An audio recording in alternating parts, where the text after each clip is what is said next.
When you go through a breakup, your brain literally processes it like pain, real physical pain.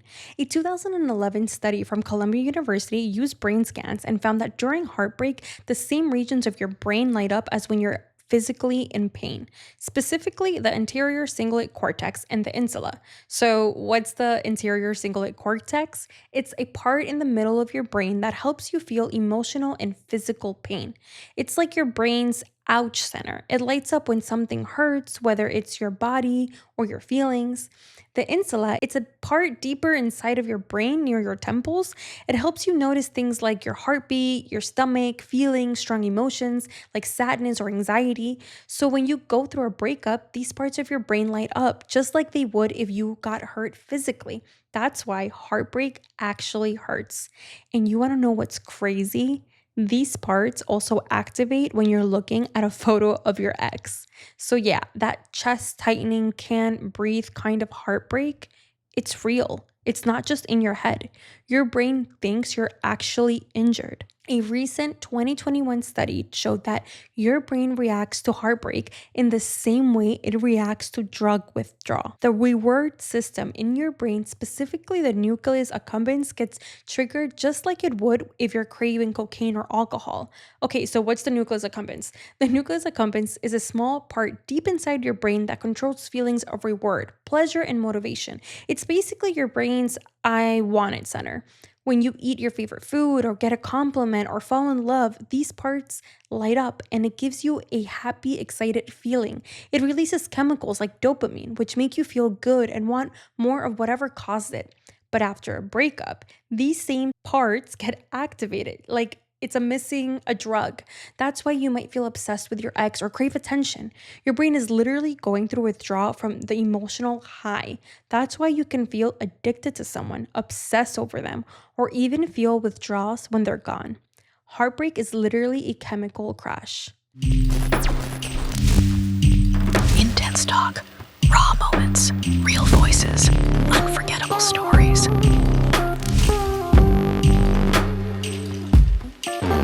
Welcome and bienvenidos to Intense Talk. I'm your host, Estefany. In honor of this being Intense Talk's first official episode, I thought it would be a great idea to start off intensely by telling you about my most traumatic, intense relationship. Why? Because breakups aren't always clean and healing isn't always pretty. I've never told this story from beginning to end, not because I couldn't, but because I thought I was ashamed and maybe I was scared of being judged. This relationship is one that almost broke me, but honestly, it's the one that forced me to look at myself in the mirror and say, bitch, you need to heal and you need to get your shit together, okay? I didn't start this podcast to preach or play therapist. I'm here to share the stories that once made us feel alone, so you know you're not crazy, that someone out there gets it, even if it's just through a story like this one. Disclaimer: the names, professions, and identifying details in this story have been changed to protect the privacy of those involved. This episode is based on my personal experience and reflects my honest memories, emotions, and perspective. It is not intended to harm, expose, or invite speculation about any individual's identity. Any resemblance to actual persons, living or dead, is purely consensual. I do not condone harassment, hate, or any attempt to identify contact individuals mentioned in the story. This content is shared for the purpose of storytelling, reflection, and personal healing. The views expressed are my own, and in this episode does not make any factual claims about the actions, character, or intentions of any individual. Content warning: this episode talks about emotional abuse, cheating, traumas, and themes of depression. If you're in a sensitive place right now, please take care of your mental and emotional well-being. You can pause, come back later, or skip this one entirely. My intention is never to re-traumatize. It's to share honestly in hopes that someone out there feels a little less alone. This podcast reflects personal experience and opinion. It is not a substitute for professional and mental advice or legal guidance. I was staring at the sunset through a plastic airplane window, eyes burning from wiping away the tears. I had just said goodbye to my dad. We laughed like nothing was wrong, but we both knew. On that airport bench, I took a selfie and he smiled. My dad never smiles for pictures. I asked him, is this gonna be my goodbye selfie before I choose to fly? And without saying a word, we just looked at each other. And for the first time in my life, I could see my dad's green-gray eyes holding back tears. And then he said it, what he always said. Haz lo que vayas a hacer pensando con la cabeza. Do what you want, but do it thinking with your head. Back then, I thought it was just meant don't be stupid, but now I know. He was trying to protect me, to keep me from letting my heart lead me into something I couldn't get out of. But I did exactly that. I landed in the US thinking I had a plan. My mom picked me up that night and we slept in an air mattress in a living room with 5 other people who were looking to achieve the American dream. The next day, my mom took me to Staples. We printed out my resume and hit 20 plus hotels. No one called back until one offered me a 5 a.m. shift as a breakfast attendant. I lasted one day. The next day, my mom found me a room in the basement of my childhood home, $550 a month. She paid for it, bought me bread, ham, water, and a toaster. And then she hugged me and said, "You wanted this, now prove it." The room had been built by my dad and my brother, and on the wall of the bathroom, there was my dad's handwriting. And it said something like, "Despierta cada día y hazlo con propósito. Wake up each day and do it with purpose." And he had lived in that room after selling the house. And I don't know. I guess at some point he wrote this to keep him going. Naturally, that first night I cried myself to sleep because I was broke, jobless, and scared. And I kept looking for, jobs that had something to do with what I needed or give me money at least. And eventually a classmate helped me get a job at a kiosk selling hair irons on commission. I had $80 to my name, 200 bread sandwiches left, and rent was due next week. But I sold hard, got paid in cash, started surviving on Red Bull and salad bowls from the food court, of course. And my dad, his voice kept replaying in my head, "Think with your head." But obviously, I wouldn't be here telling you this story right now if I had just taken my dad's advice and used my brain instead of my heart. And soon I'd meet the person who would break it. It's been a month of me working at the mall, and the night Kelsey picked me up, you see, I didn't have a car and she hated seeing me take the bus. And earlier that day, we ran into Adam, an old classmate who invited us to a club. We said maybe, trying to keep our options open. After all, we were in our early 20s and, it was hot girl summer. I was exhausted from working 9 to 9, and honestly, clubbing was the last thing I wanted to do. Loud music, drunk, sweaty strangers trying to grind on you. I was never really into clubbing. I was more of a small gathering, drinking beer with your friends type of gal, but maybe even a bar. But Kelsey insisted. "We're young," she said. "You just got here. We need to live a little, before the summer ends." She said, "Girl, I got some clothes in my car and we can go by your place and you can wear the magic shirt." I was sold. So we went. I changed into my magic top, the one that keeps everything together in its place, and we danced. Just me and Kelsey laughing free for a few hours. I wasn't tired. I wasn't broke. I just felt young and alive. We sang to Cardi B's new song and it hit each note. We ended up seeing Adam again. He was by the VIP, surrounded by half of our 7th grade class. And honestly, those people, I haven't seen them like 8 years, and I was not trying to connect that night. We stayed on the dance floor. Kelsey made friends with a group of girls and we danced, we laughed, drank. It was fun. And if I'm being honest, I think that night might have been the last night I actually went to a club and felt that careless. And whatever. Out of like a corny movie scene, okay? Out of the smoke and LED lights, he appeared. Tall, bald, a cigarette tucked behind his ear, looking smug. He tapped me gently on the waist and asked, "Do you remember me?" It was Saul, my locker neighbor from middle school. He looked older, sharper still. He had like a baby face thing going on, but now layered with something darker, almost dangerous. Maybe it was weird. Maybe it was like the weird chin thing he had going on with his beard. I laughed. "It's you, little innocent Saul." He like half smirked, half said, "Yeah." Well, I grew. He offered to buy me a drink, so I accepted. He left and I continued dancing, doing my thing. He came back, and right when he was about to give me a drink, all I see is splash. Red liquor soaked my shoulder, and from behind Saul's head, back of his shirt, it was wet.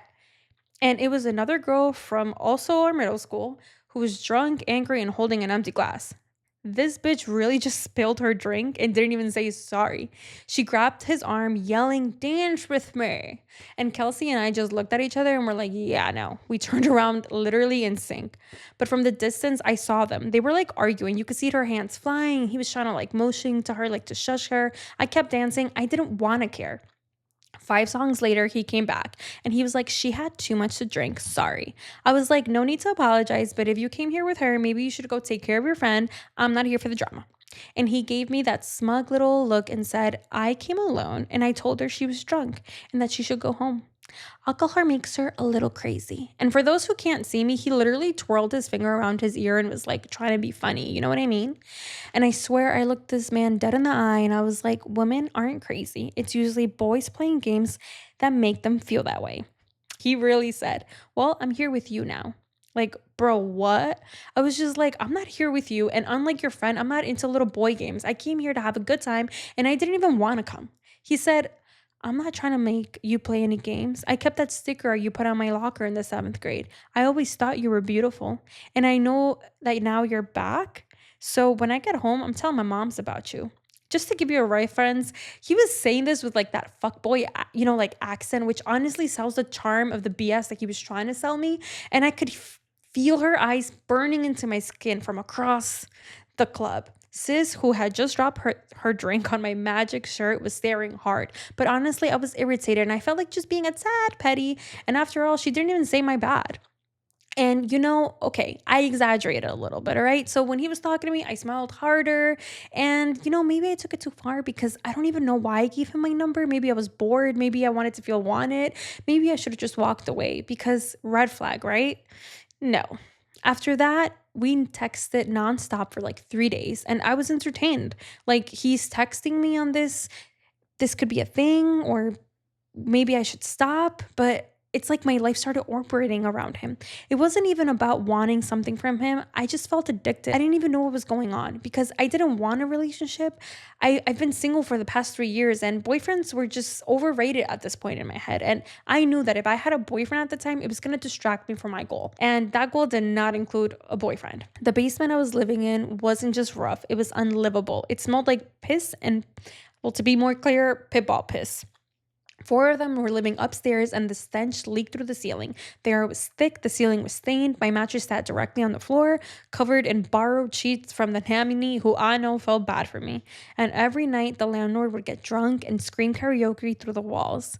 He would sing, Devuelve mi corazón, right? On repeat until like 4 a.m. But the worst part, my door had no lock. Some nights I would wake up to like the creak of the door, and there he'd be, the landlord, just staring,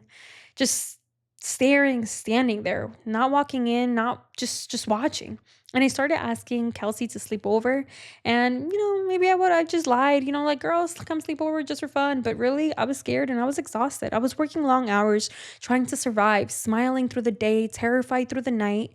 Me and Saul started dating fast, but I made everything clear from the jump. I told him, I don't want to do the talking stages. If you're still texting that girl from the club, we're done.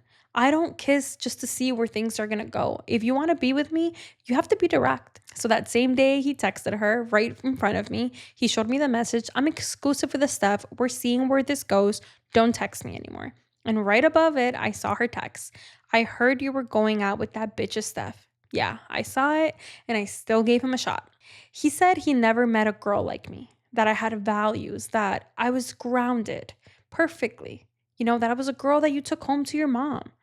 He told me that he went home that night from the club and he told his mom about me, that he supposedly told his mom, I think I found the love of my life.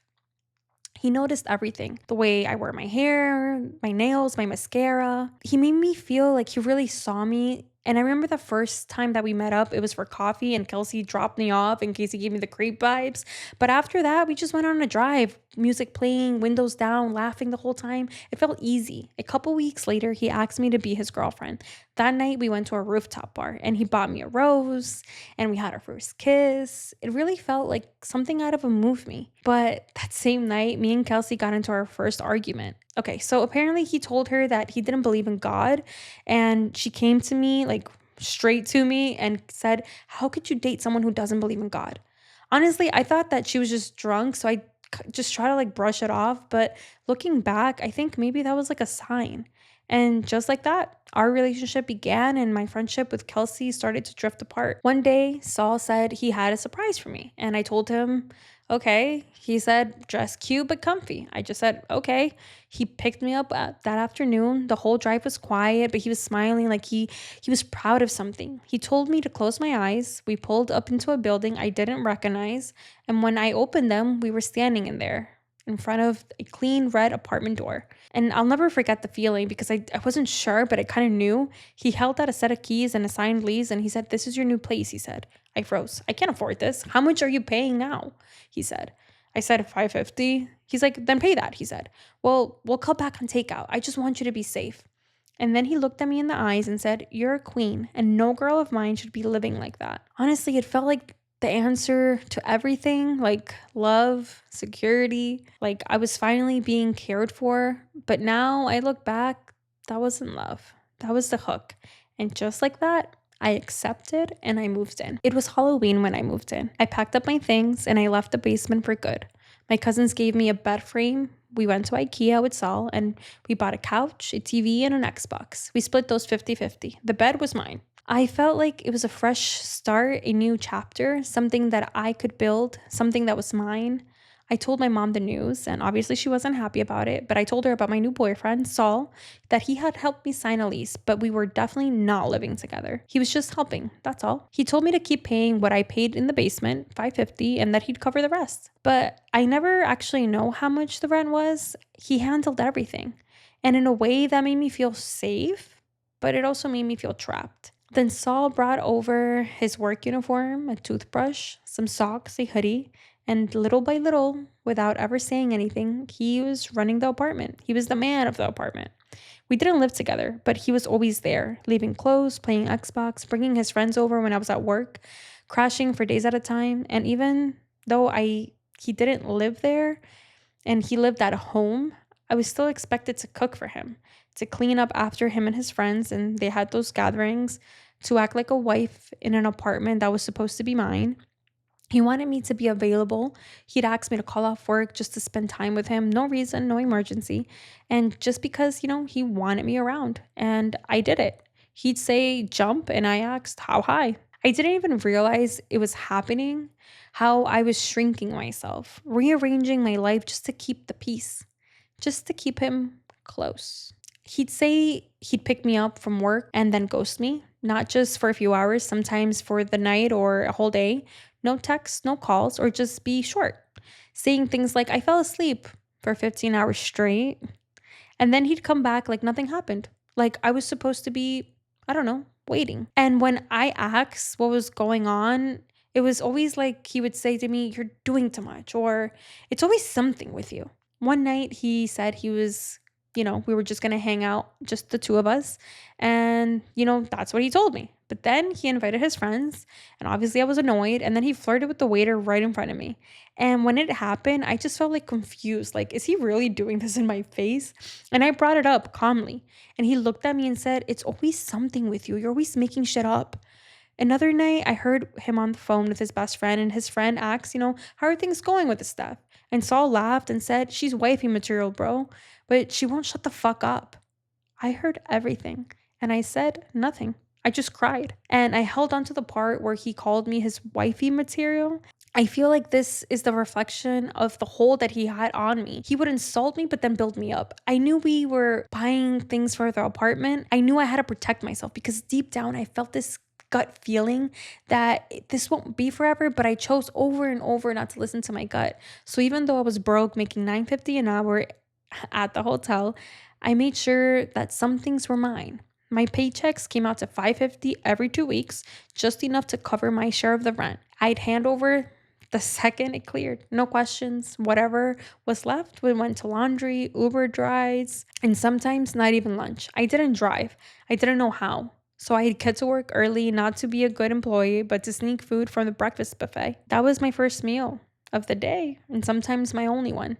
But I told myself, hey, it keeps me skinny. I made up an excuse for absolutely anything that was weird in my life at that point. I was in charge of groceries too. I meal prepped, budgeted, I stretched every dollar. And after all, I was living the dream, right? Saul came over, stayed the night. I worked double shifts. I was basically like a modern trad wife. I'd get home at 7 a.m. after working the graveyard shift, carry the heavy laundry bag down the stairs, through the snow, into the Uber, and went to the laundromat. I cooked Saul's favorite meals, chicken and ground beef every time. I ironed his uniform, made sure his pants had that perfect double fold. He told me that Kelsey was jealous of me, so because he knew best, I started pulling away from her. And then one day, Saul finally posted me. I was so happy because I literally begged him to. And I remember it was a black and white photo of us kissing. His first post of me ever. Underneath it, Kelsey commented, "Not everything that shines is gold." And I told myself, she's just mad. I hopped into the shower and washed my hair. And I remember asking God, I'm so happy. But if Saul isn't for me, please just take him away. When I stepped out, heard his phone ding. I knew his password. Still in my towel, one hand holding it up and the other one on his phone, I opened it. And there was this weird app. It looked like a bulleted version of WhatsApp because it was all blue and gray. And the message said, "I'm sorry if I hurt you. Next time it'll be better." And then the girl said, "Did you bring me my Starbucks, you bitch?" And his reply, "Yes, I'm outside." I scrolled. Messages of them meeting up at 10 a.m., 11 p.m., 12 p.m., dates that I knew I was working at the hotel. The same nights, that he said he fell asleep at his mom's house. He couldn't come pick me up or that he forgot. So I'd wait for the bus or sit there watching the Uber pool prices drop. And in the freezing cold, it was November, he was cheating on me. I felt numb. I felt stupid. I burst into the room and threw the phone at him and I said, "What the fuck is this?" He sat up, rubbed his eyes, and said, "Why the fuck are you going through my shit?" Like, he was mad, right? I opened my eyes again, and this man was already at the door. I went back into the bathroom and I punched a hole in the wall because I needed the pain in my chest to go somewhere else. The next day, he picked me up and took me to his mom's house. He told me that the texts were old and that I probably got the dates wrong, that she was someone that he was fucking around before we started, but she thought that she was pregnant. So they did meet up, but it wasn't like that. And of course, I forgave him. I had no one to talk about this, so I told his mom. And honestly, I feel like this was the only person that was going to give me that advice that I wanted to hear, exactly what I wanted to hear. Her advice? It was just a little misstep, but don't throw away what you two have. He's a good kid and he loves you. Men will be men. So I stayed. Why? I'll tell you what I told myself. How could I prove he cheated on me? I didn't catch him in the act. The texts, they were old. I must have read them wrong, obviously. I asked no more further questions, and I took all the BS and lies and I ran with them. On Valentine's Day, he asked me to take the day off, and he said that he had to pull out another tooth, and maybe it was from all the smoking. I don't know. While he napped, I went through his phone again, and I found the name of the girl from the club, the one that spilled her drink on me. He sent her $100 for nails before we even dated. Mind you, our date nights, they were Burger King and Chili's, but she got cash for nails. And the girl from the app, remember, she got Starbucks. And also, she let him call him a bitch. He would fight me if I were to call him, I were to tell him to shut up. I wanted the facts, this time I didn't say anything because I wanted to catch him in the act. I got her number, so I waited, the girl from the app.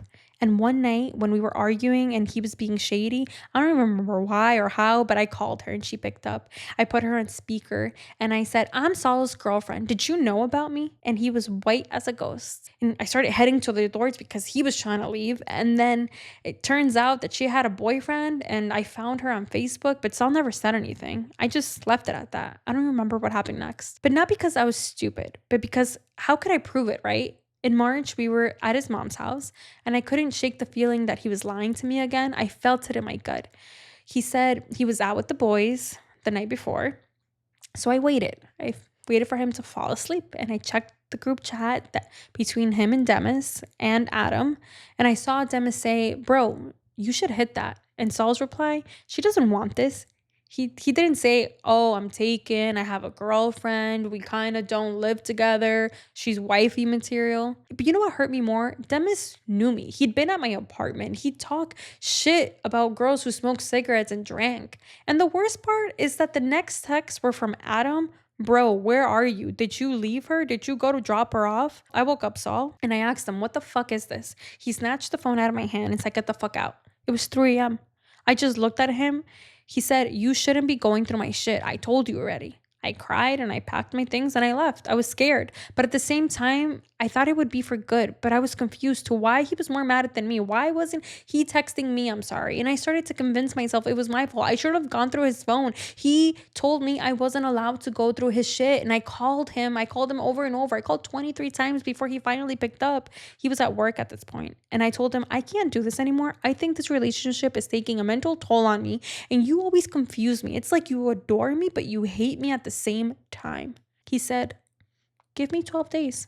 If in 12 days you still feel the same, then we'll end it. I agreed because for the first time, I thought we had a productive conversation. He seemed like he really was going to put more effort. The next day, he texted me. Before he got off work, he told me, can you cook? And I said, of course. And of course I did because we were giving this 12 days to be better. I'd just work an overnight shift. My feet were throbbing, but if he was going to try, so was I. I made his favorite meal, ground beef, chicken, and rice. I laid out the plate and he looked at me and motioned like, what am I going to eat this with? And I was like, shit. I turned around to the kitchen real quick to grab him a fork. And when I came back, the plate was on the floor. He was feeding his dog with it. And I just stood there frozen. Like, why would you do that? I asked. He looked at me. He said, he needs to eat too. And I just remembered, I'm not that hungry. What do you mean? You texted me to cook that. I just started crying. I went to bed. I felt so dehumanized. You see, this is the thing with Saul. He never yelled or called you out of your name. He would just nonchalantly fuck with your head. Now that I'm saying this, if you ever watched Tell Me Lies on Hulu, he acted like Steven DeMarco, like the main guy. A few days later, I remember we were still being weird, him and I, and he was at his job and he wouldn't text me. And naturally, I started getting worried because he was a first responder, so I was scared. 3 days went on like this, and he would text short answers like, I'm busy, I'm tired, I fell asleep. I could feel that something was wrong, but I kept holding on to those 12 days. So I thought about going to his mom's house. It was raining, and I texted him, I'm outside, we need to talk face to face. Because at this point, I felt I was in a limbo. Like, are we together? Are we not? Are you mad? I didn't get it. He wouldn't answer. So I called his sister. She opened the door and he was there in the kitchen, right next to the door. I said, what happened? Are we over? What's going on? He just stood there and said nothing. At this point, I just cried because I felt so stupid. I was degrading myself, but I wanted an explanation. And I said, what's wrong? He just kept cleaning the car pieces. He was just there in silence. I wailed and I said, please say something. Just give me an explanation to what's going on. He looked at me coldly and like if he were a god, he said, soon you'll forget about me and I'll just be the guy that had to break your heart so you can call me the bad guy in your story. I was just like, what? What are you even saying? He said, one day you'll find another guy and I'll just be the guy who broke your heart. I don't remember what he said after that, but just like that, no explanation. We were over, I think, because he never said it. He never broke up with me. I was confused because he would still text me good morning and random I love yous. And I ended up in a bed for a week. I stopped going to my jobs. I didn't want to text anyone back. And my mom naturally got worried and she flew in. She came to the apartment, the same one I would clean with Fabuloso and made the floor sparkle, and she found it filled with pizza boxes, empty bottles of soda, and piles of laundry. The apartment had taken much pride in to look beautiful. It looked disgusting, like my life. My breaking point was when he texted me one night and to open the door. And I let him in and he said nothing. He knocked out. And like that, I started to pick myself up again, grasping onto the little hope that he gave me. Still not knowing where we stood. I was still living in the apartment. We didn't talk every day. When we did, he would say, I love you. Somewhere in there, he said we needed space. He wouldn't tell me where we were going with what we were going to do with the stuff that we bought 50-50. He wouldn't tell me what I did wrong. And I got a new job. And he would show up, pick me up, and then disappear for 2 days. And at this point, I just let it happen because I was confused. I came up from an upbringing where when you live with a guy, you stick to it because who else is going to want you after that? Also, I wanted to make it clear, Saul was my first boyfriend as an adult, so I was confused. He would say things like, I love you and I see you as my wife, but I need to think. And then he would vanish again. I thought we were working things out. Like in my head, I really thought we were going to be good. And then I remember it was Friday. He hadn't texted me anything yet that day, but I could feel in my gut he was up to something shady. So I was on Instagram and he hadn't posted anything, but Demis, he posted that he was at a club and Saul was there too. And I was just so mad because like, why are you ignoring me? You could have just texted me. You're at a club. You have your phone on you. And I remember I felt so stupid because, I was like, you're not trying to put the same effort to work things out as I am. The next day, after staying up all night crying so hard, I broke out in hives because yes, after crying so hard, I would get itchy and I would get itchy all over my body and I would get hives.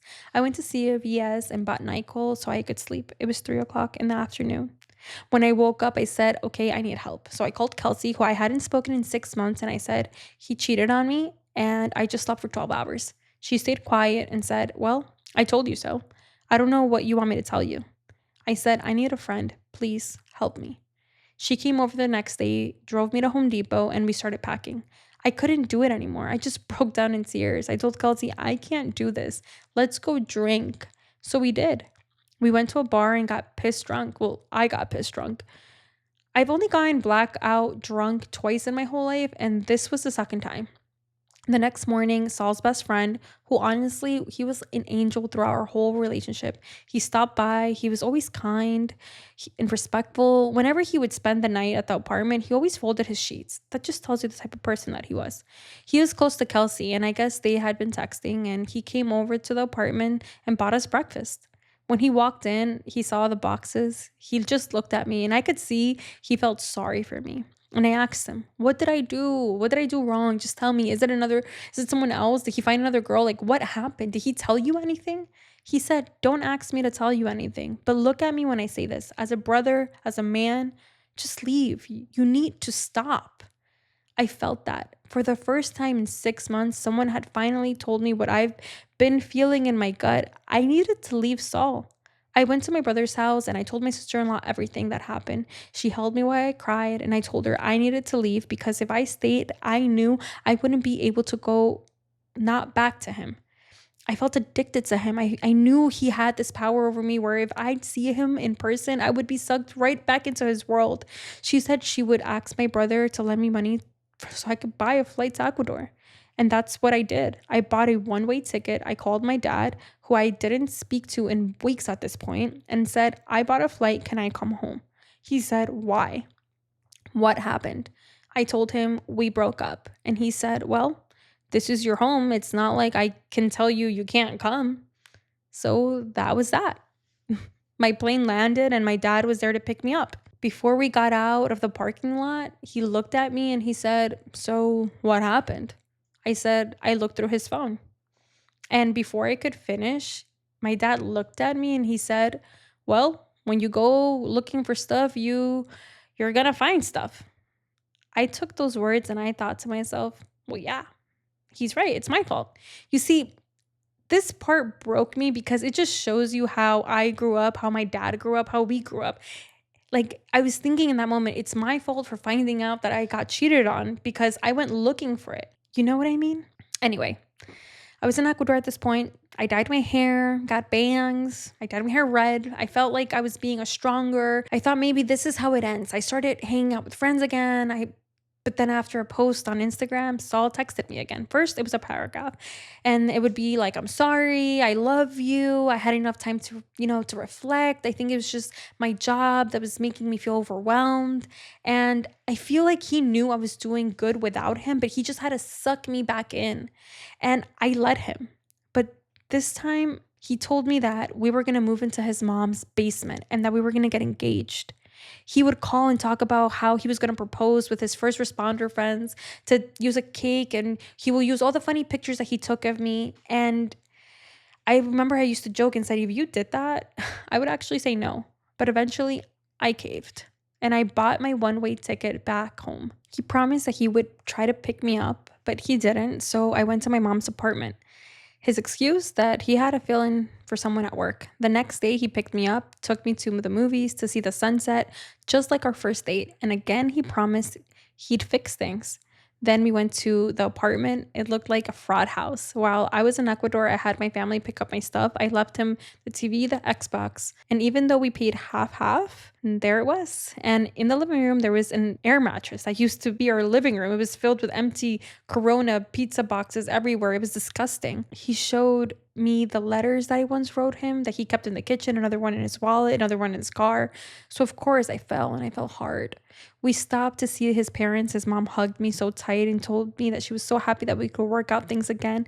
I passed through seeing his dad, and his dad looked happy but disappointed. The kind of look that says, "You deserve better," but I didn't care.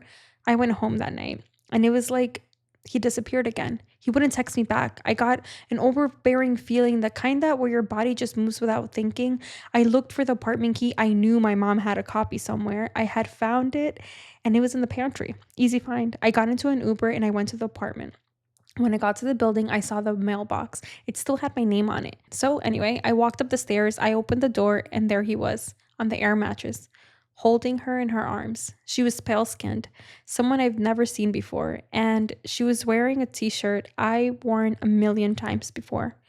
People always ask me, why didn't you say anything to her? But how was I supposed to know if she knew about us? And honestly, I'm glad I didn't because later on, I found out she worked in law enforcement. So anyway, I closed the door in shock and he quickly put the chain on and I locked it. And I tried to open the door again and I said, "What the fuck is this?" He said, "I'll be out in a minute." And I tried again and I put my foot in the door and he pushed me so hard that he bruised my shin. I just stayed on the step crying. He opened the door, he handed me his keys and said, "Go to the car." I left. I walked what maybe felt like a mile. I was trying to look for his stupid car. And while I did that, I called his mom. I told her everything about the apartment, about the girl. She asked me, "Where are you?" And I said, "No, it's fine. He's going to be here. He's coming down." So he came, he drove me home. And in that car ride, I yelled and I asked, "Why? Why would you do this?"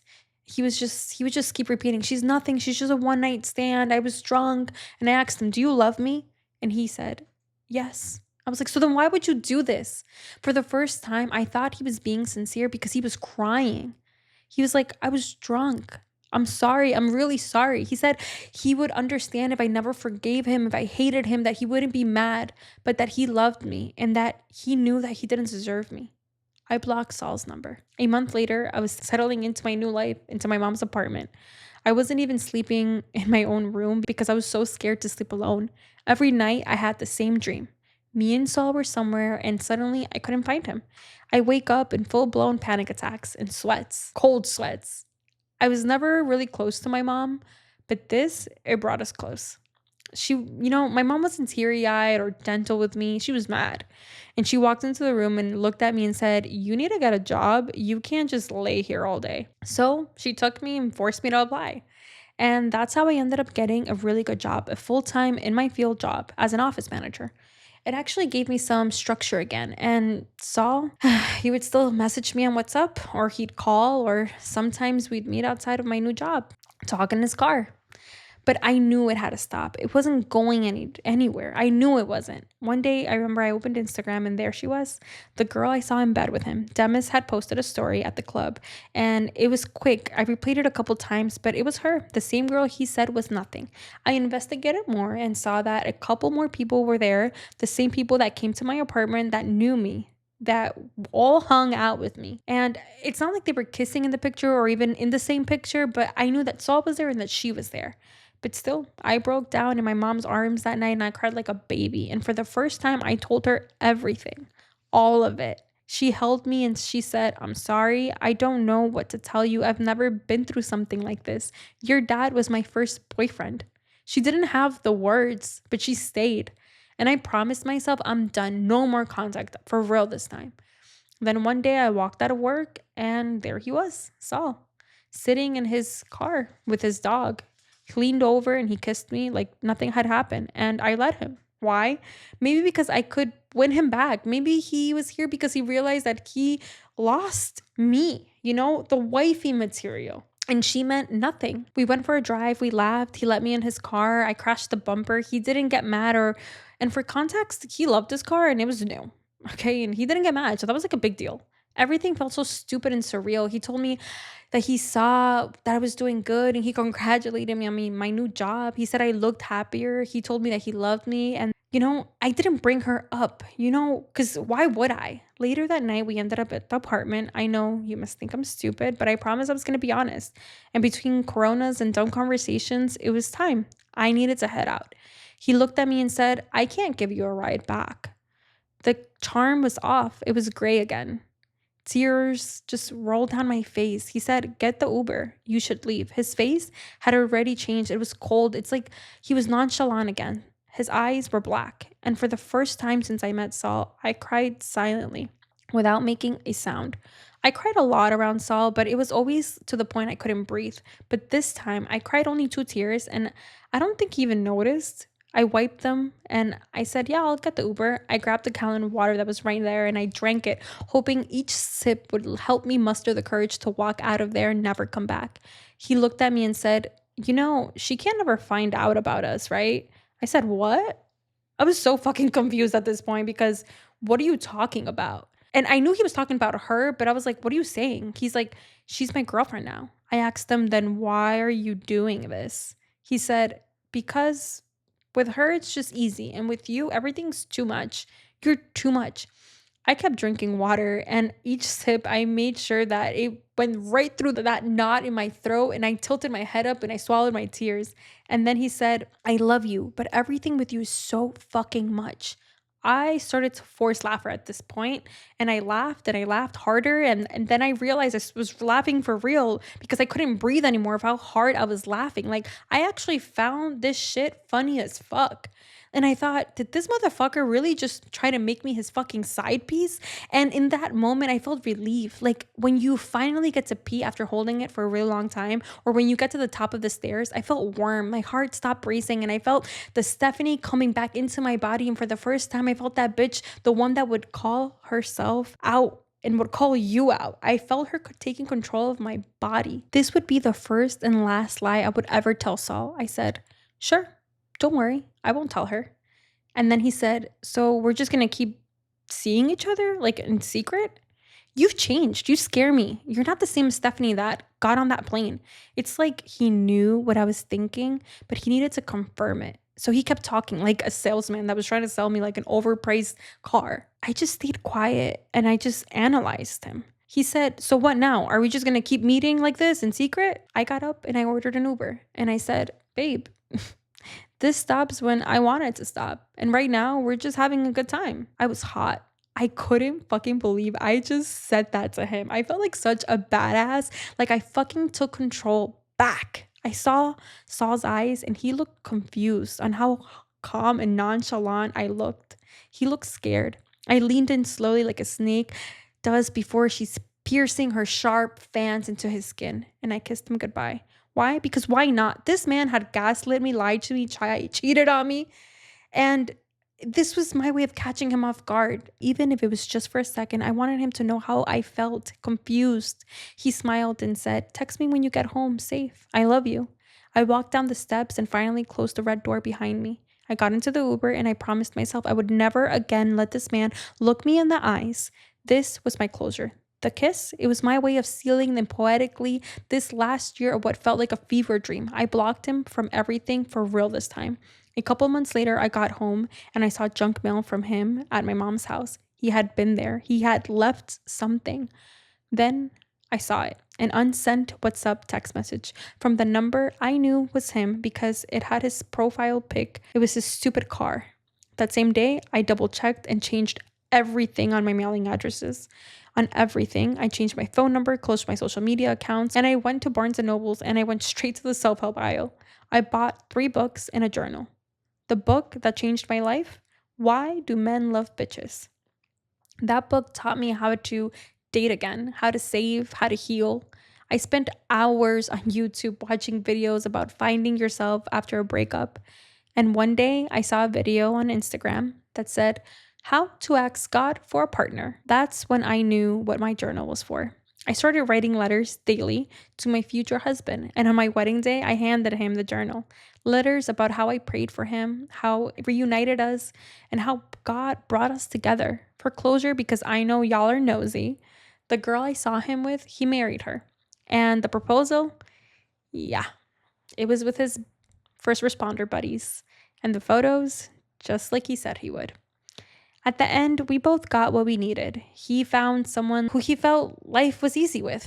And me, I slowly learned that something in me had to change. I had to learn how to listen when a man tells me who he is. I had to unlearn that cheating is normal or that it was my fault. I had to teach myself what boundaries are, what I want, what I won't accept, and what I'll never forgive again. But most importantly, I had to forgive myself for not knowing better, for staying longer than I should have. No one taught me these things, and that's okay. But I give myself and God credit because I searched and I looked for the answers and I found them.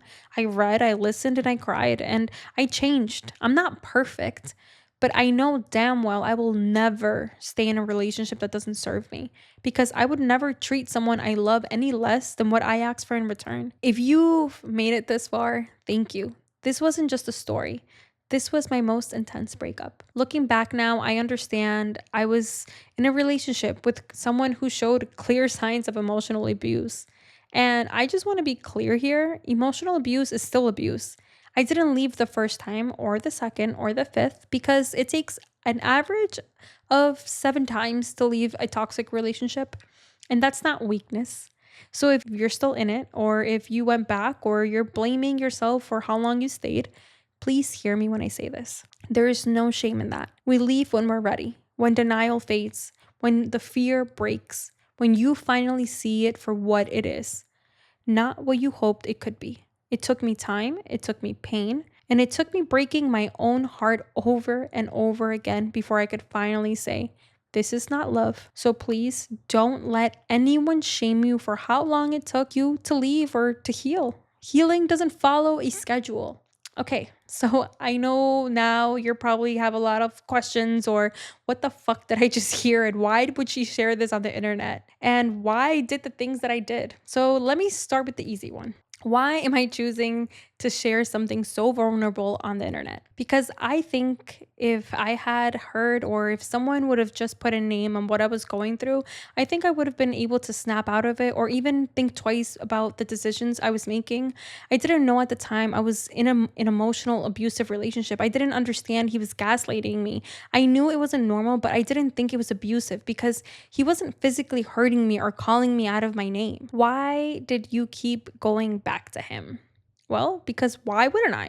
I was raised to think that once you were in a serious relationship like that, you fought to make it work. Also, I thought it was easier to make things work than to go out there and meet someone new again and possibly meet someone worse. And my biggest reason, I felt like I had given this man my everything, so I felt like damaged goods. Who would want me after that? What was so good about him?